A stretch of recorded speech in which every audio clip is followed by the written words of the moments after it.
Hello, boys and girls, and welcome to another episode of the Iron Meditation, the Art of Living and Lifting podcast. I'm your host, Coach Michael.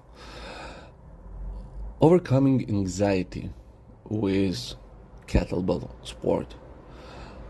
Now, if you familiar or had anxiety attack or panic attacks, you know how scary, how mentally and physically depleting it is, and how the struggle with the voices and everything that goes around your head is lonely, because no one cares and no one is coming, but everybody will be glad to take your money in quote unquote helping you.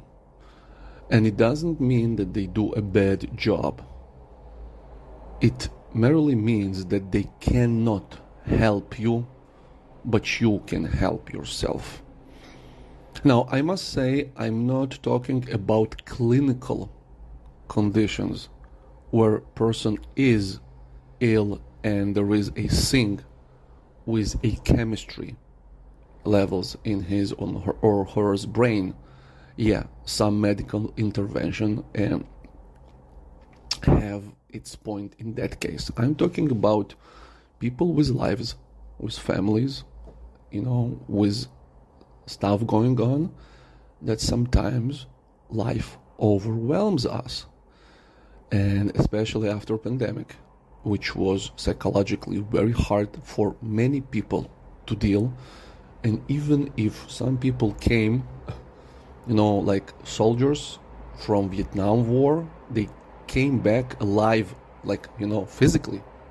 They had a pulse and they breathed and they could think for themselves.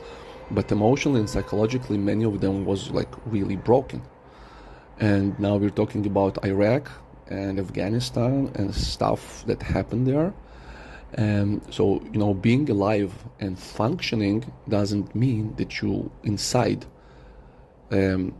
there is no war that is not happening. We mostly just don't see struggles of other people, especially when you scroll through their social media accounts. Everything is peaches there. And then you hear that they committed suicide. Welcome to the Hollywood stories. All right, the same exact thing. They had a lot of money. They could go anywhere, be with anybody. Why the hell? If I would them, I would. Yeah, but you don't. We don't. So what happens? Anxiety is. I'm not a doctor, but I do very well what it means, as well as depression, that takes you all the way to its suicidal verges.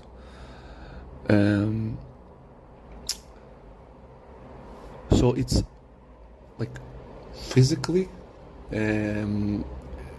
anxiety is physically tensing. Okay, there is tension that creates in your body that you're not, sometimes we do not feel it until usually it's some breathing patterns that we do. And the often approach, we say okay, I'm going to sit and meditate. I'm going to do deep diaphragmatic breathing and I'm going to relax, which is fine. But eventually, when it happens and we find ourselves physically tense, we cannot constantly just sit and breathe. Okay, we have work to do. We have kids to take care of. We have stuff.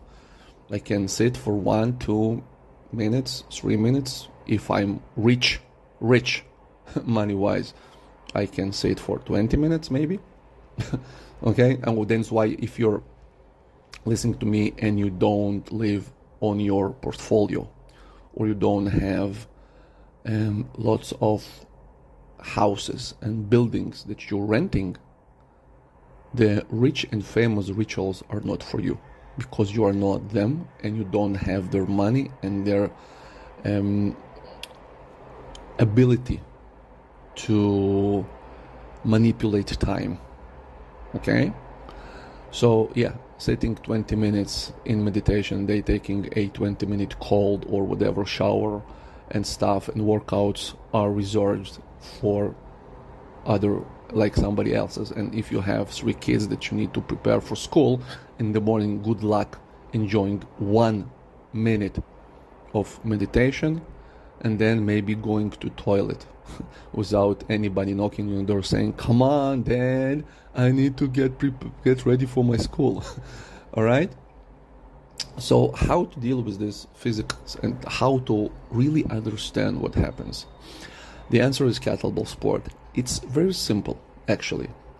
Like, kettlebell sport is endurance event when you need to lift the weight, and the weight is pretty light in comparison to powerlifting, let's say, for multiple times and as much times as possible, because this is what you are judged for. So it's very simple.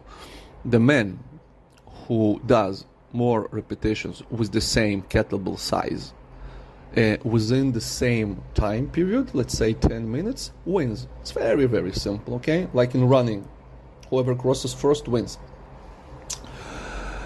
And you just need to lift for time. And this is a mechanics of a medieval or earlier warriors, because in those times you needed to swing your sword for time unknown, because battles wasn't timed like CrossFit events. Okay, it was army against army, and like you just knew when you are starting, but you never knew when you're going to finish and if you're going to finish, especially alive.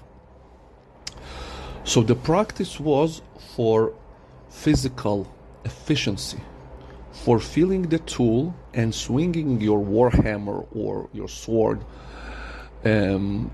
for as many quote-unquote reps as possible effortlessly, because the moment you're fatiguing as a warrior, you are slowing down, meaning that you are dead, because you cannot respond and you can't allow yourself to use force, because it's not a one dude that you need to beat. It's you, and you have 100 dudes in line waiting to kill you. So you'd better be efficient. This is the mindset of kettlebell sport, because when you practice kettlebell sport, the bells teaches you a very peculiar thing, and this is what I've learned when I first started. The moment that you're getting angry, okay, the moment that you're getting anxious, the moment that you like own ego and psyche rages against you and you're trying to beat these kettlebells and you're trying to force yourself, they bury you, literally. Okay, they are forcing you to put them down. And since bells don't have personality, or at least not something that we can talk to or know, they are very, very objective. They are silent and saying to you like, okay, I'm going with everything that you are trying. If you want to try your way, it's always your way. Please lift me. And then you try again, you force, and you're giving everything, and you're understanding that you're winning. And then this epiphany happens, that the moment that you relax, you live more. And the more you relax, the more and longer you can lift, which is at first illogical, because we need to apply force, we need to strive and grind, and kettlebells saying that it is bullshit. Like, you do, but very efficiently. As the more relaxed you are under the bells, the longer you do them, and then you get it. And this physiological feeling of shutting off your muscle under kettlebell sets, and for that you need to do long kettlebell sets, even with light bells, it's the same switch that you flip when you're getting close to your anxiety. And this is how you learn to manage efficiently life, by lifting bells and then making another step towards another level.